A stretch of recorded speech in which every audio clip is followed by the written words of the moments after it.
Hello, everyone. Welcome to the Pre-Diet Podcast. I am your host, Allie Virtue. I'm a functional medicine nutritionist, and this podcast is all about giving you some tools, teaching you about nutrition, talking to different professionals, all in an effort to help you truly become the healthier version of you, doing this whole nutrition health thing in a really positive way, and so much so you don't feel the need to start another random diet on Monday. We want to get ahead of that, and we want to make sure that this is the last time you feel like you need to, quote, restart or something like that. And today's episode is a fantastic one. We are talking with Mariah Sede, and she is a licensed professional counselor, mental health counselor, and she is phenomenal. This is actually the second time we recorded this particular episode because the first time we had such terrible technical issues, and so hopefully today that is all fine. Please excuse our little bit of scratchy throats because we were both dealing with allergies, but we made it work, and I'm really excited for you to hear this conversation. If you are someone who has wanted to be a healthier version of yourself, but maybe had a little bit of a complicated history with food, whether that's on the spectrum of restricting or overeating, binge eating, things like that, if it's just been complicated for you, she gives you so many tools and so many avenues to help you with that, how to get started with seeking other more professional help. It's just, I felt like this conversation was just honestly like a warm hug. All right, so Mariah helps people heal from a variety of issues such as trauma, anxiety, depression, low self-esteem, disordered eating, relationship issues, and more. She is a licensed professional counselor in Idaho and Oregon with a master's degree in clinical mental health counseling from Corbin University. Her professional background includes diverse clinical and leadership roles, serving individuals, families, and communities with complex mental health needs. She works with people 14 years old or older, all via telehealth, with an in-person services clinic coming soon to the Yamhill County in Oregon. She uses treatment therapies like CBT, person-centered therapy, and body-based work through somatic approaches, food, exercise, herbs, and supplementation to expedite the healing process. She specializes in culturally and linguistically specific services provider to the Latina community. She talks more about what makes her practice so unique, and it was just, again, if you're listening to this podcast, you're gonna want to listen all the way to the end to hear more about how her approach is unique. But let's dive into the episode. Well, hi Mariah, thank you so much for taking the time to be on the Pre-Diet Podcast for the second time. This is a re-recording for those that are listening because we tried to do this the first time, had some severe technical issues, but I think we've got that all figured out. But welcome to the show, and thank you so much for making the time to chat with us.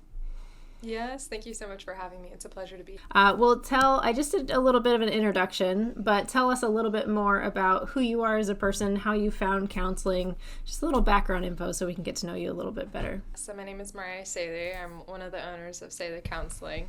And I found myself in counseling because I was kind of that person that everyone went to when they needed to talk, when they were going through a hard time, they needed advice, and I found that just through having conversation, people felt better, they were able to make decisions, move forward, and so I was like, wow, this is really fulfilling to be able to help people in this way. And then I discovered that I could make a career out of that, and so I went to school and studied it, and here I am. Amazing. How long have you been a counselor for? I graduated about 2 years ago. And your practice is pretty unique. You get to work with your partner, right? Is he also a counselor, different specialties, or? Yeah. He's also a therapist. We went to school together. We met in undergrad, and then we did the grad program together. Now, we know each other through doing a mutual project in Salem. I think it was at a golf course, like Wellness Talk. And I loved your topic because you have a specific passion for helping people with eating disorders. Can you talk a little bit more about that and explain like kind of the spectrum? Because I think people have sometimes a misconception of like, what is an eating disorder? They can look so different. Yeah, absolutely. I do really love working with disordered eating, and there are a variety of different types of disordered eating. The most common types are anorexia nervosa, which can have subtypes as well. It can also include binge eating. It can include purging. It can include over-exercise. And I think an interesting note on purging too is that people most often think of vomiting as purging, but also the use of laxatives is another way that people try to avoid calorie absorption.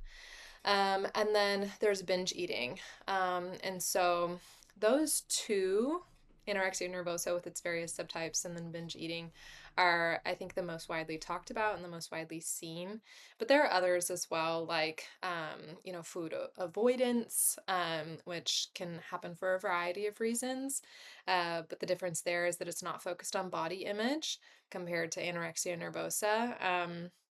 And then there are others like rumination disorder, pica, lots of different types. And I think one of the statistics you shared with me the first time was that eating disorders have the second highest mortality rate among mental health disorders, second only to addictions. That I felt like hit me like a ton of bricks. And we've heard about it, but I never thought it was that common. Yeah. Yeah, absolutely. And that it's that lethal too, because it's something that can just really get out of hand, and it leads to starvation. Um, is why that is so high. Other health complications with the binge eating, with excessive weight. And then also, unfortunately, people get so desperate that they resort to suicide too. And so it's really a combination of things, but absolutely, it does have a very high mortality rate, and is a major problem in our society for sure. Can you explain the specifics of maybe if we pick those two main types of anorexia nervosa and maybe binge eating or bulimia? Because I think a lot of people would be surprised. I hear it a lot of like, oh, I just overeat. And then when we start working on the nutrition side, they start to realize like, oh, I overeat every night or multiple times a week to the point of, severe discomfort type of thing. But are there significant cutoffs as far as like maybe a diagnosis, but very specific things of like, oh, maybe I actually am more on that spectrum than I thought versus just having, a couple bad habits or something like that? Right. Yeah, absolutely. I think when it comes to binge eating disorder, it more or less boils down to how much control you have over it. So, if the individual is overeating, at birthday parties and Thanksgiving, but they're fine every other time of the year, or, they just really like their sweet treat at night, but otherwise they don't really struggle with food, then that person's fine. They're not going to meet, Mm-hmm. the criteria for binge eating. But if you have an individual who, once they get started, they feel like they can't stop, that's a really good indication. If you have an individual who starts hiding their food intake, so they go and they eat in secret because they're embarrassed or ashamed of how much food they're taking in, if they are eating their food very, very rapidly, they're not even stopping to like taste their food and feel the textures. If they feel like the food controls them as opposed to them having control over what they eat, those are all really good indications that that person may meet criteria for binge eating disorder. What would be the first step if someone's like, oh, okay, that's maybe I am closer to those diagnosis parameters than I thought? What would be like the first step? Is that reaching out to a counselor, their PCP? How does that kind of start for someone who's curious where they're at? Yeah, well, I never ever want to discourage anyone from reaching out to their PCP. Absolutely. That's a great thing to do to see, like, how are your eating habits affecting you, whether or not you meet criteria. It's awesome to get labs done, see where you're at nutritionally, see where you're at in terms of your weight. With that said, in terms of determining whether or not you meet criteria for an eating disorder, you're probably going to get referred to a counselor. And so if you're wanting to determine whether or not you meet criteria, that's where you would go. And then of course to get treatment for that. So both are excellent options. Great places to start. Awesome. Because I think there's a little bit of a misconception of this is just, I hear it all the time, but people will say like, oh, I know what to do. I'm just not doing it yet. And they kind of leave it there. But it's not necessarily a lack of discipline. Can you talk about some of the impacts that might have happened in someone's life that lands them in this situation where they might be dealing with an eating disorder? Yeah, absolutely. Yeah, and this is where the restrictive types versus the binge eating really kind of differ. And then you have the really interesting combination of anorexia nervosa with the binge eating subtype, right? And we can get into that. But when we're looking at binge eating, that is primarily an individual who never learned how to um, process their emotions and effectively cope with them. And so food is being used as a coping skill, and as a way of self-soothing. And then it gets out of hand, and then it's sort of a self-fulfilling, it's like a cycle that just feeds itself because the individual binges, they feel ashamed of the binge. And then what do when they feel ashamed? They need something to self soothe, so they turn to more food, and on it goes. Um, and there are various things that can lead a person to such overwhelm that they are coping in this way, in addition to not having other coping skills. Things like trauma, things like really difficult relational dynamics that are causing a lot of stress. Um, work stress, various things can lead a person there, but really the lack of coping skills is what causes them to engage in that specific behavior. Um, when we look at anorexia nervosa, that is a little different in that it focuses on control. And that control issue stems from a place of disempowerment. And that can come from a variety of things. That can come from trauma, which can feel really disempowering. It can come from oppression within society, oppression of women, oppression of minorities, um, individuals who suffer from both. It can stem from, oppressive kind of religious communities. It can come from family dynamics that feel very limiting and oppressive. And an individual struggling with all these things, they look for something that they can control. If they don't have any control in their home, they don't have any control in their workplace, they don't have any control in society, typically the easiest thing for an individual to control is their own body. And so then they start hyper controlling their body. But what's interesting is that control ends up being something that controls them. All of a sudden, they're controlled by food. They're controlled by the calories and the number on the scale and how many steps they've taken and on and on. And it just becomes one more thing that's oppressive in their life. It makes me think of so many clients just over the last 9 years. I don't think I've heard of it very commonly starting in teens, but that makes a lot of sense. Like as a teenager, when you're very much coming close to your adult years, but definitely not an adult yet. But that is something you can control, whether I eat dinner or not, how much of dinner I eat, or if I have money to go get something different for lunch, and taking those small kind of control where you can. That highlights that time. And when I've worked with clients who are in their early 20s, but parents are still heavily involved with regulating a lot of life, I can definitely see how attractive it might seem to someone in that situation to get hyper focused and hyper controlled on that aspect that they actually do have somewhat control over. That makes a lot of sense. So as someone who might be around someone that's dealing with that, what could that person do to help out? Because I see nurturing parents like wanting to help their kids out, but almost like in that scenario, right, they want to add more control potentially. What would you advise that parent or friend to help out someone in that situation? Yeah, absolutely. I would say giving that individual as much autonomy as possible, empowering them to be able to make the healthy choices instead of making those choices for them. Um, Because you're absolutely right. Because this is such a lethal diagnosis, people panic and people start to do everything that they can just to get this person, especially with anorexia nervosa, to gain some weight. And unfortunately, the more that they try to control that person, oftentimes the worse it gets. And this happens with well-meaning parents all the time. And so empowering that individual to know what is healthy and what's not. Can you get them set up with a dietitian? Can you get them set up with a counselor who's going to non-judgmentally listen to them and just allow them to express their thoughts, their emotions, their perceptions, a place where they can just be and feel free to be who they are.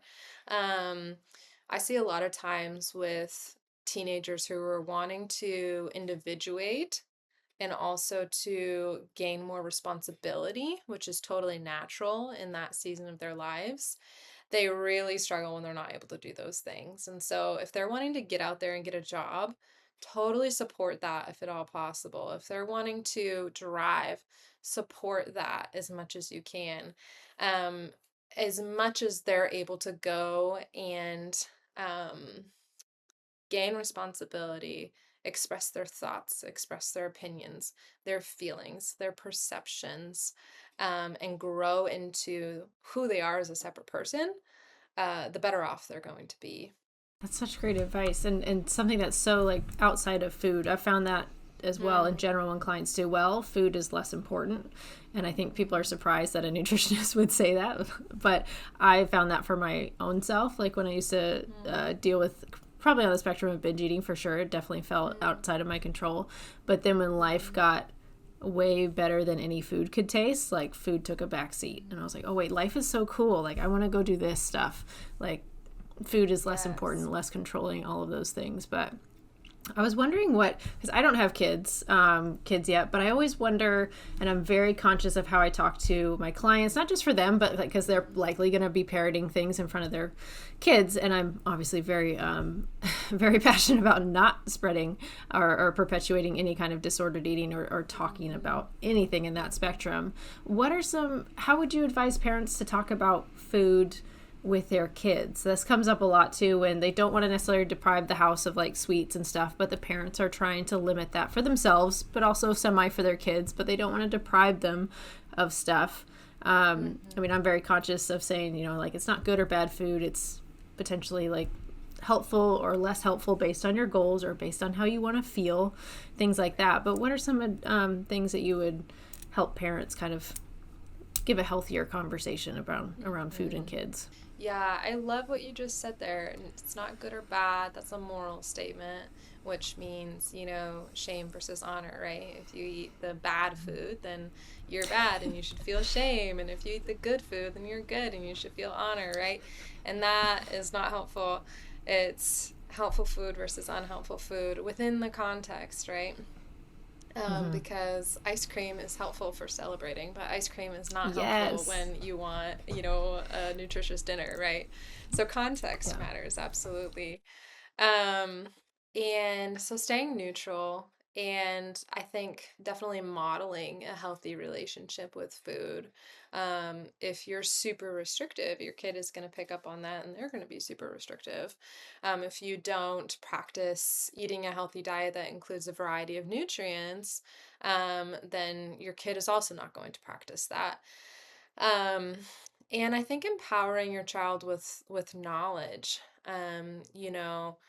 what nutrients do these foods contain? What do those nutrients do? And why is that helpful to their growth and development and the health of their body? Um, and then, giving their child as much freedom as possible when it comes to food and getting them involved in the process too. We find that kids because right, when we give freedom, we also want to make sure that we don't have a bunch of like really picky eaters who are then just going to eat goldfish and it's not going to be good for them. So if we get them involved in the food preparation process, typically kids who assist in that, they're less picky and they enjoy their meals more. And so involving them, educating them, giving them freedom and choice, staying neutral, and then, living that healthy lifestyle yourself as an example. I love that.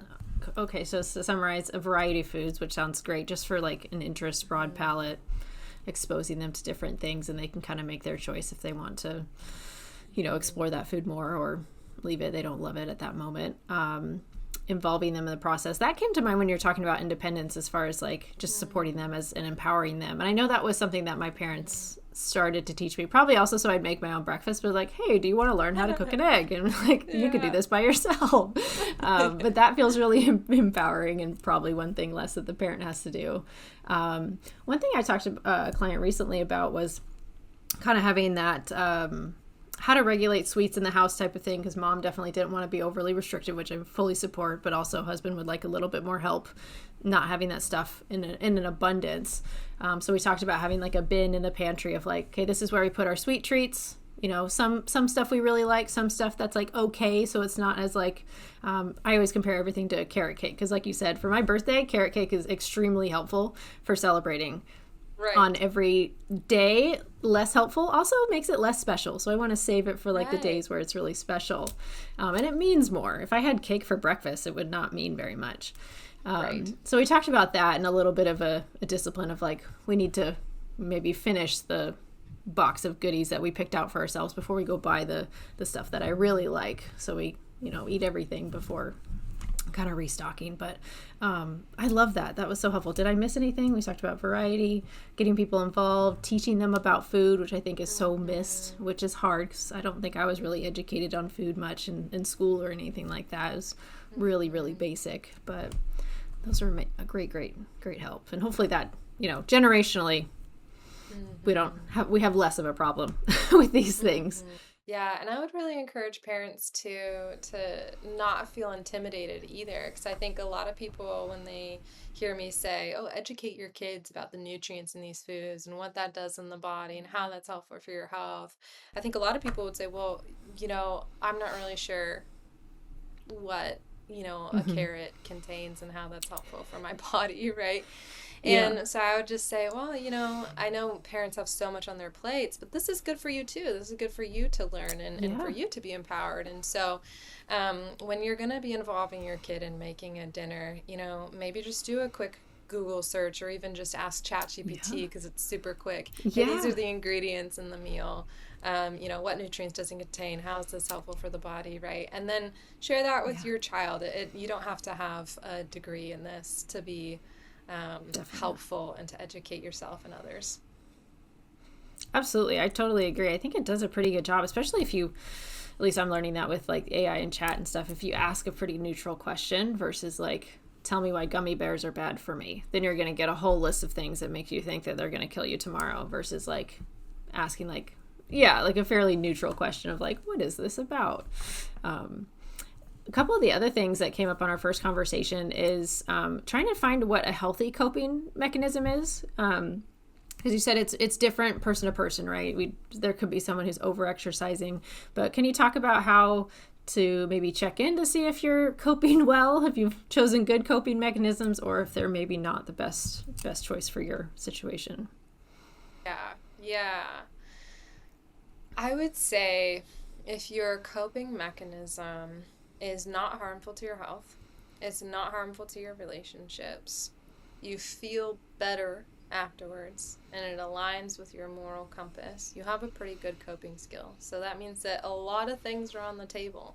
The most common ones are, breathing techniques, going for walks. Getting outside is so helpful, even on terribly rainy Oregon days like today, because when we see plants, just seeing a plant improves our mental health.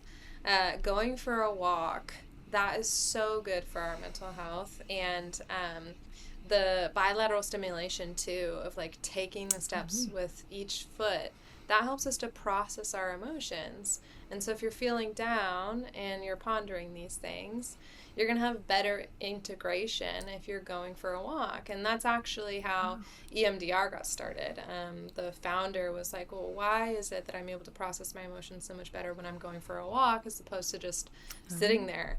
And that's when she started researching the bilateral stimulation, and we have EMDR today. So that's a great one. What is EMDR? Stand for? EMDR is, I'm not going to remember what the acronym stands for, but it's a tool for healing trauma. And there are different ways to get the bilateral stimulation. It was first done with someone would hold something and they'd move it back and forth and you'd track it with your eyes while you were talking. And that just was kind of exhausting for the patient and the therapist. And so we've come up with other methods like, handheld devices that vibrate. And so you'll get a vibration in one hand and then the other. And other methods might be like crossing your arms and then tapping. So lots of different methods, but that and processing trauma in a sequential way. There's a whole, I'm not certified in EMDR, but there's a whole sequence to it, to then process your trauma. And effectively, the more you do it, the more integrated it becomes in both sides of your brain, and the less potent the emotions feel. It's so helpful. I love any like very practical of like, I feel this, like try this, or very like so we can actually envision kind of like the tools in my toolbox instead of sitting there like I'm stuck here. And I think a lot of times people talk about just, I mean, step one for any kind of behavior change is probably awareness, but any tools that help kind of allow us to have more awareness. Another thing you mentioned was, and this hit me really hard, I shared it with my husband right after we got off our first call, but just the talking about like labeling the feeling, but also like anxiety versus depression and how either superficial or like deep they feel. And just that distinction I felt was really helpful for me, because then I could kind of like, oh, this is anxiety, this is not as deep, I can manage this type of thing. But can you talk a little bit more about labeling things and how different they are, and what kind of tools we can utilize with different feelings? Yeah. So I think what you're referring to is like labeling the emotion to reduce the feeling. And then were you also talking about more surface level emotions versus core emotions? Mm-hmm. Okay. Yeah. So the first one, labeling your emotions, it's really interesting. Oftentimes we're not taught to attune to our own emotions. And that often is because we weren't attuned to super well, and so we didn't learn to do it ourselves. And so we'll dismiss, we'll ignore, we'll repress emotions. And when you start to feel some sort of way, sticking with it long enough to be able to put a label on it so that you know what it is actually reduces the feeling of that emotion. I'm talking about negative emotions here. Um, and that makes a lot of sense actually, because our emotions, they're trying to communicate something to us. So the amygdala, like in the last recording, I used this example of like a bear coming at you, and your amygdala is like lit up. That's your emotional center. It's telling you there's a threat, there's a threat, there's a threat. And once you are aware of that threat, you're able to do something about it and hopefully protect yourself. Um, and the same thing occurs with other types of threats, like, you just said something in a social setting that feels important to you, and now you have all this anxiety because it didn't land right. And so you have these emotions surfacing, and your body's trying to tell you there's a threat, there's a threat, there's a threat. You don't want to be, cut off from the tribe, so to speak, and socially isolated. And when you notice that and you label it, you're telling your nervous system, I'm aware of the threat, I'm going to deal with it. And another helpful coping skill we talked about last time related to this is when you don't have the time to process your emotions to completion in that moment, is having a designated time for processing emotions. And so in that moment, you can tell yourself, I'm feeling anxious, or I'm feeling angry, or I'm feeling ashamed, or whatever it is. I'm going to deal with this at 6 p.m. tonight. And then you have your designated time, you stick to it, you always process your emotions during that time. Which brings us to processing emotions and what is the surface level emotion versus the core emotion. And so surface level emotions, they're emotions that often kind of come in to cover up, if you will, core emotions because they're easier to tolerate. And so anxiety, it can feel really unbearable, but it's sometimes even harder to feel things like terror, shame, rage. And so we feel anxious, but if we sit with it long enough and notice what comes up in our bodies, notice what thoughts are coming to our minds, noticing what it's connected to, and just keep feeling what emotions surface, you may find that you're feeling something deeper, and then you want to sit with that. How does that feel in your body? And what thoughts come to your mind, and how does the emotion ebb and flow and change?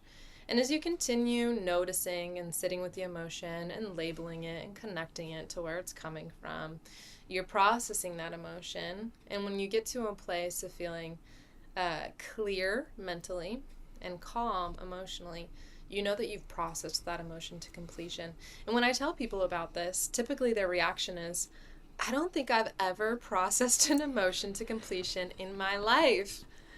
And so that's why I'm telling you, so you can start processing your emotions to completion. Because when you do that, for those who are watching on video, this is something I tell my clients often.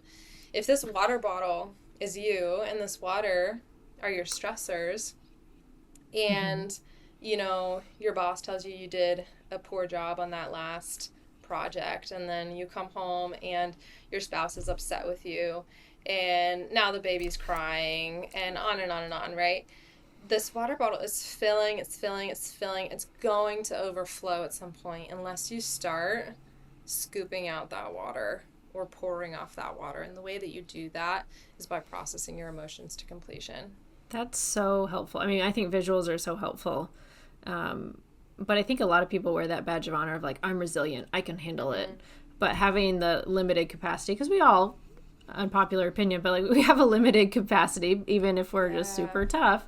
But that makes, because I think those people who say they're resilient would also say like, yes, sometimes it's like the person that wants to optimize everything, but that's a great, again, a literal tool that they can say, or kind of almost to bribe them of like, hey, let's process things now before you reach your capacity, before you are just absolutely not able to be any more resilient. You don't have any more resources. You have no more room to store this stuff. That's incredibly helpful. Well, and I love what you said there about, people's perceptions on resiliency. And I think that we need to take a different angle at resiliency, because resiliency is not white knuckling it until you get a chronic illness because your body just can't take it anymore, or you have to stop working because you got so burnt out and you didn't attune to yourself, or your marriage falls apart because you weren't dealing with issues there. That's not resiliency. The most resilient people are people who deal with their emotions, recognize that they need to refill their tank, and they continuously do that. And that's how they maintain, being resilient all throughout life, and they keep their marriage intact, and they move up in their career, and they keep their health strong. And I think oftentimes people think, well, if I have to reach out for help, then I'm weak. And I love kind of doing some work around that with clients to understand, what about that is weak? Just that you can't handle all of the problems life throws at you all by yourself, that makes you weak, and as people process that, they typically realize, oh, that's a really unrealistic standard. But then on top of that, reaching out for help is a vulnerable thing. And vulnerability is courageous. It is, the person who's afraid, and I don't ever want to call anyone weak, but, if we're going to do a comparison here, right?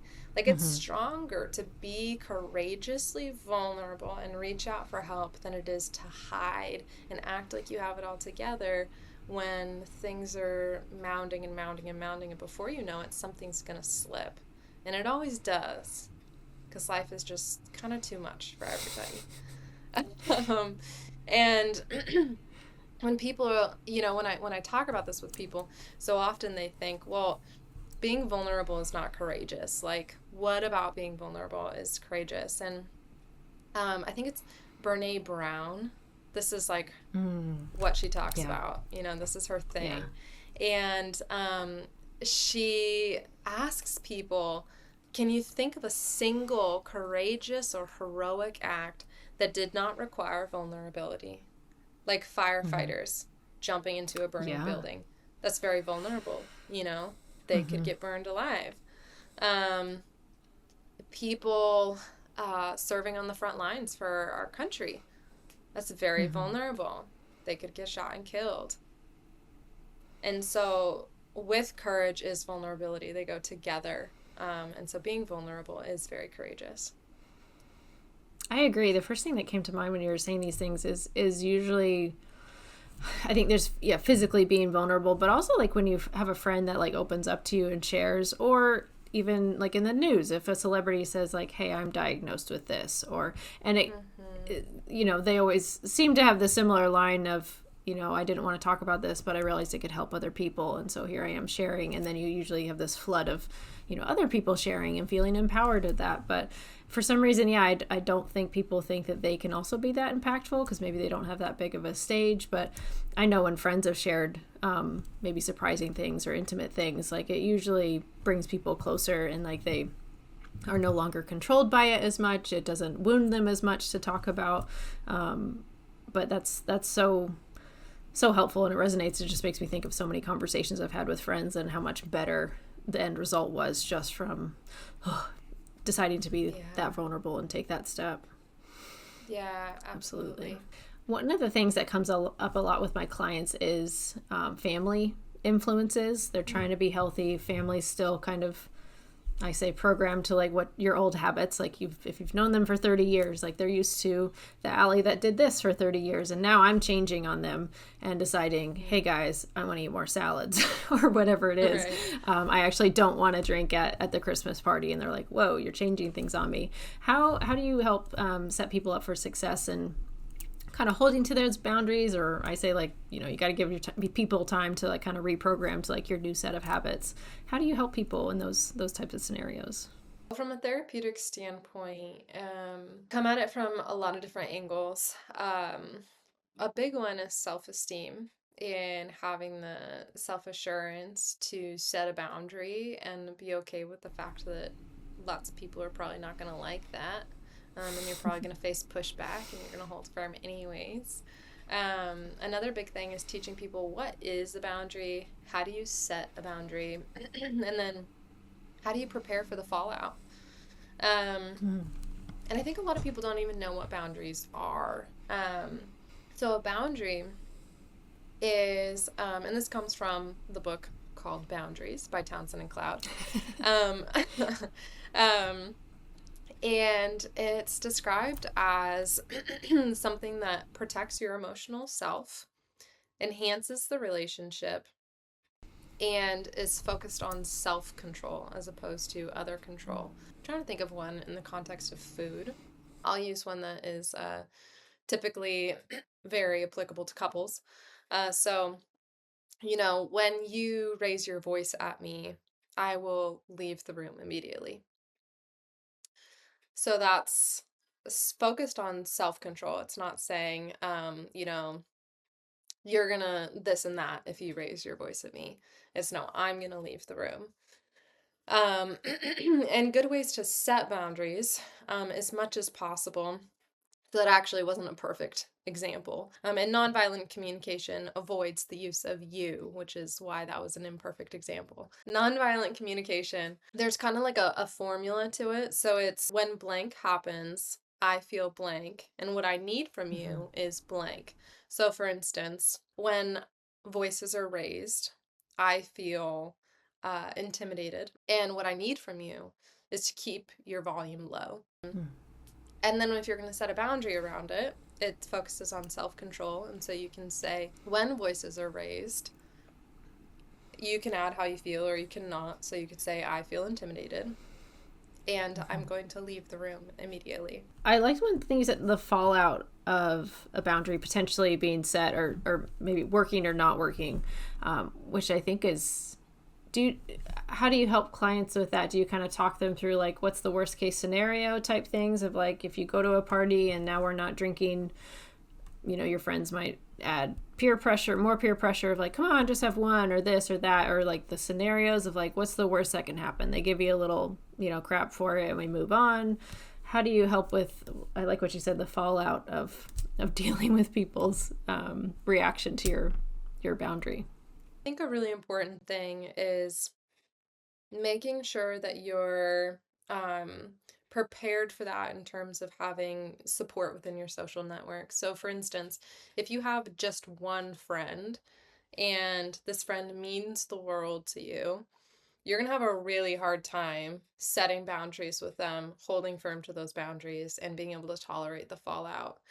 But if you're in that situation and you choose to make other connections so that you have other people to spend time with on the weekends and to share your problems with and all of that, you're going to have an easier time being able to then go and set a boundary with this friend because you don't lose everything in the fallout or risk losing everything.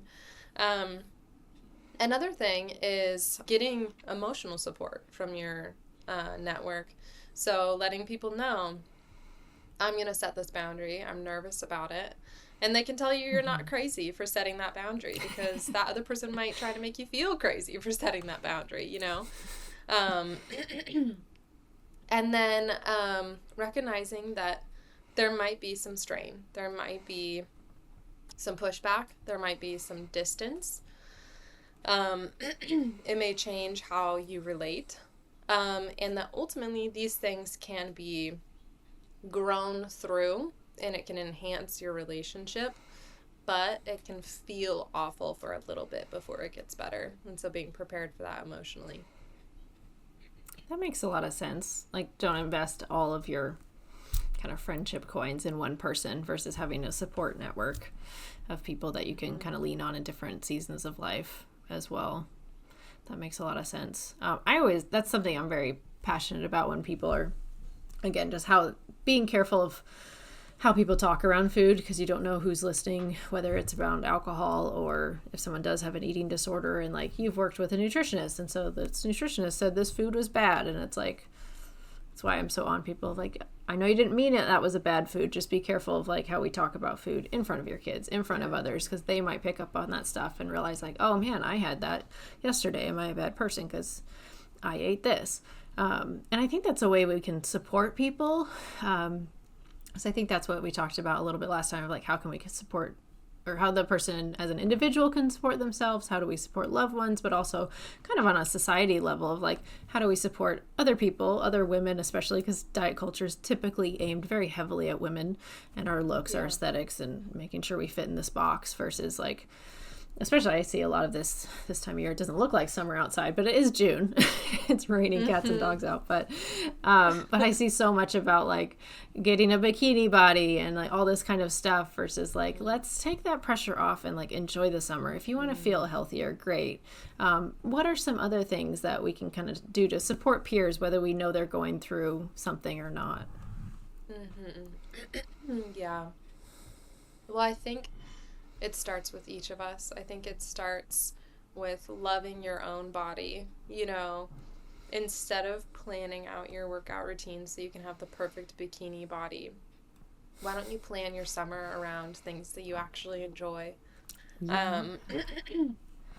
know, instead of focusing on a particular aesthetic for your workouts, why don't you focus on getting strong, on getting healthy, on making your body as resilient to age as possible. I think it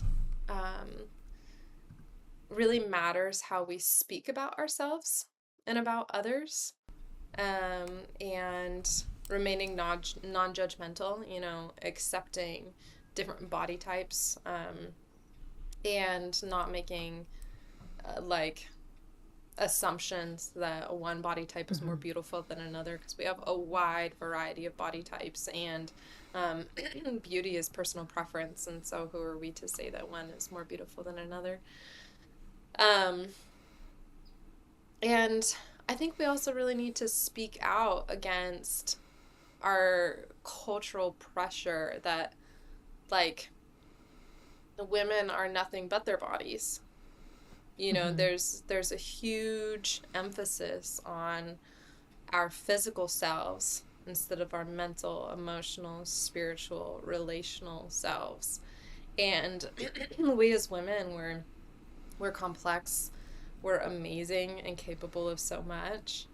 And when we're boiled down to our bodies or even specific body parts, it's really objectifying. And studies show that women actually internalize this objectification, view themselves in this way, and then view other women in that way.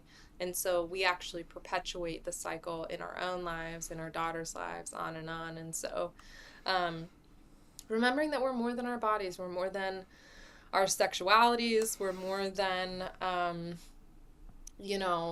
who we are to other people, that we are important as individuals separate from all of that. That's so powerful, and it makes me it seems ironic, but it makes me think about when I talk to somebody for the first time and they're kind of, because one of the first questions I'll ask is like, what are your health goals? And I always try to say health goals again, I never want to assume, and not everybody has like weight loss goals, but I do find that some women are hesitant in some ways. Some are too eager, I feel like, and some are too hesitant to say, like, I would like to lose weight. Some people solely focus on that, and then I feel like the foundation isn't very strong because they're only connected to the scale. And so when that doesn't go well, like, everything crumbles and they don't want to do it. And sometimes it's the opposite of women. I know, like, I feel like secretly they have some sort of body composition component that I would like to know, just so I know what the full list and image that the image of their like goals, right? The vision that of their healthy lifestyle that they're trying to create. And so it feels like a very delicate conversation when I want to support women of like, if you want to lose weight, that's fine. That's up to you. You can do that. But also not making that the sole goal, because I don't find that's ever really successful too, unless someone is truly like lab work looks great, mental health sounds like they're just in a great spot with their family and all of the things, then sure, maybe it's just about weight loss. Usually I don't attract those people. Usually it's a little bit more of a health, holistic thing. How would you help probably a woman in this scenario, but someone kind of come to terms and really create like a good foundation of like, okay, I do maybe want to lose weight. I don't want to make it all about that. I want to make sure I'm doing it for the right reasons, because I'm always kind of checking, like, is there any component of an eating disorder? Are you doing this for, quote, like very healthy reasons holistically? What would that maybe conversation sound like if you were helping a woman kind of determine that? Yeah, well, I do think getting really clear about why you're wanting to lose weight is important. Did you get lab results that scared you? Okay, that's one thing. Is it because you hate your body and can't stand to look at yourself in the mirror? Okay, that's another thing. And I think it's really important for us to have compassion and love our bodies at different weights and shapes and sizes. And I think if you're looking to weight loss to give you a sense of self, to give you self-confidence and identity, you're not going to find it there. It can help, if you feel confident in your body, that can help, certainly. But it's not going to. I mean, some of the fittest, slimmest, trimmest people are the most insecure.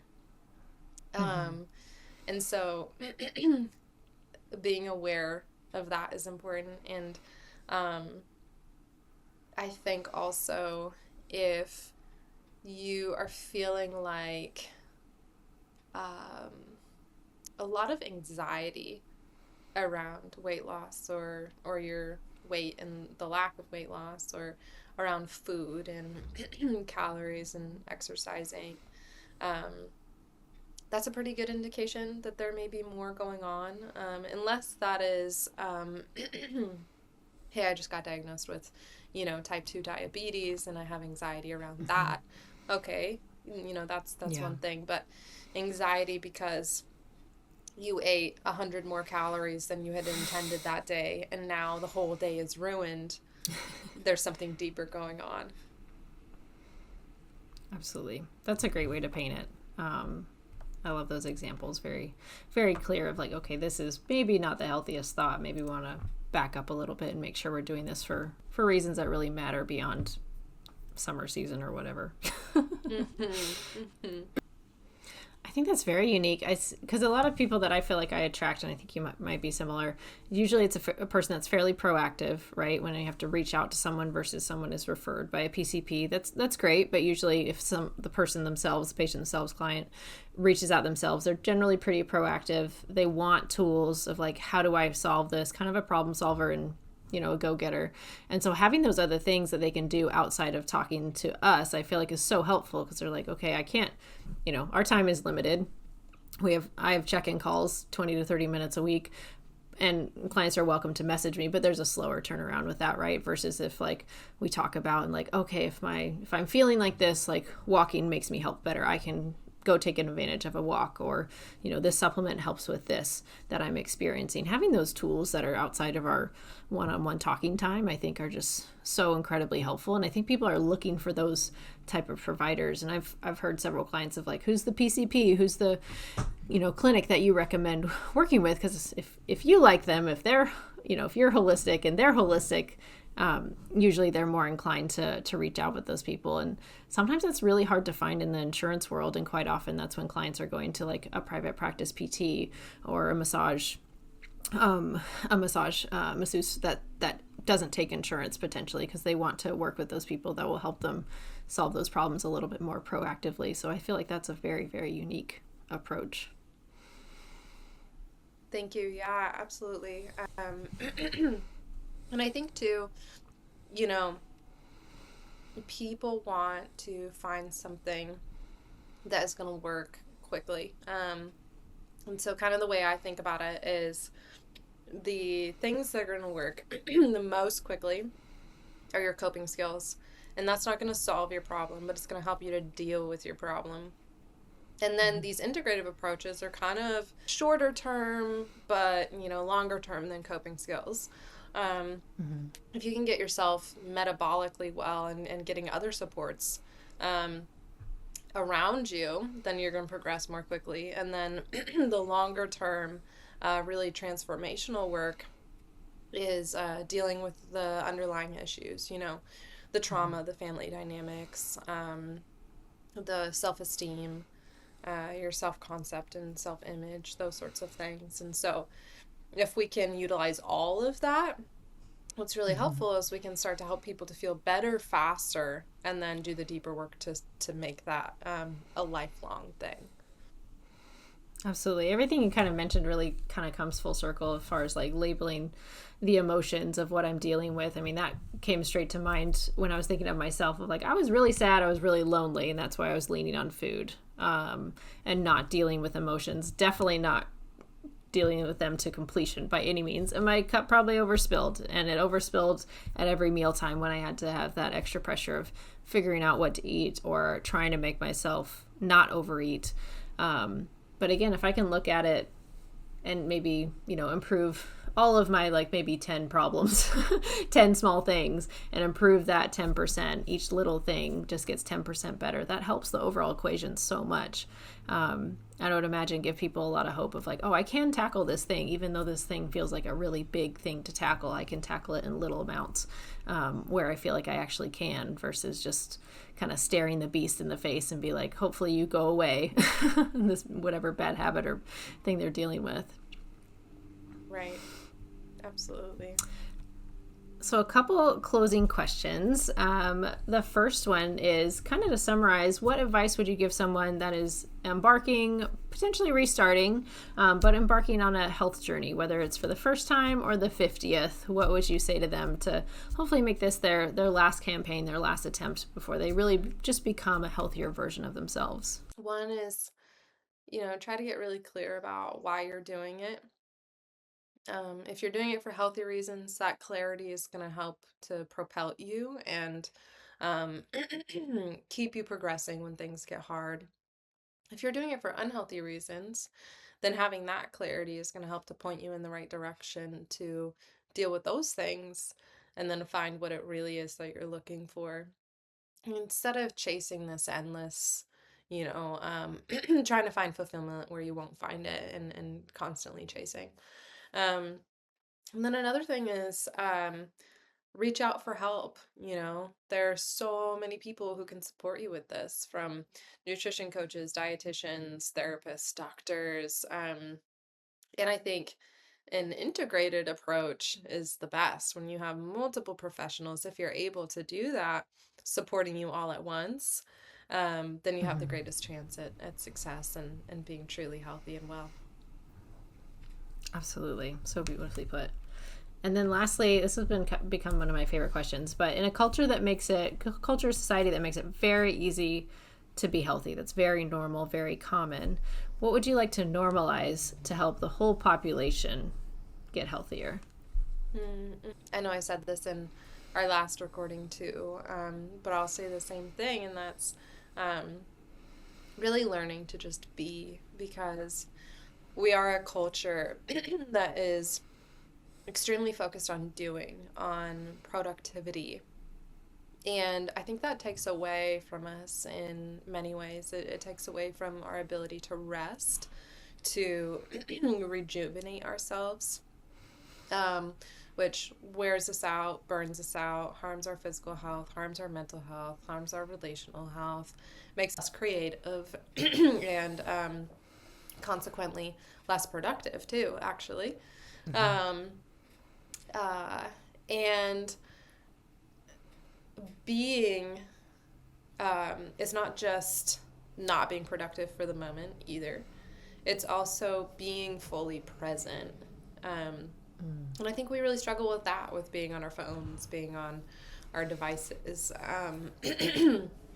And I think the more that we can be present, the more we're going to soak up the things in life that matter, the more that we're going to connect with the people who matter, and the healthier we're going to be.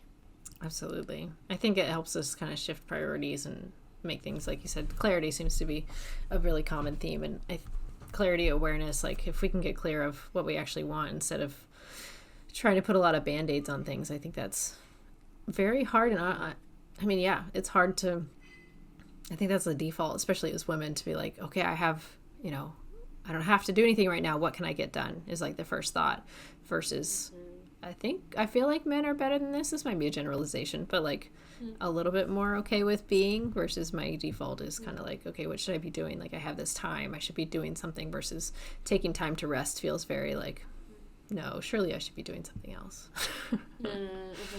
Yeah, like we have to account for every minute of our day. We have to give a report to our non-existent boss in our personal life, because every minute must be accounted for. Absolutely. Well, wonderful, Mariah. Thank you so much for taking the time. If people want to reach out and learn more about your services, where's the best place for them to find you or learn more? Yeah, you can find our website, sedecounseling.org. I also have my Psychology Today. It's just Mariah Sede. You can find me on there.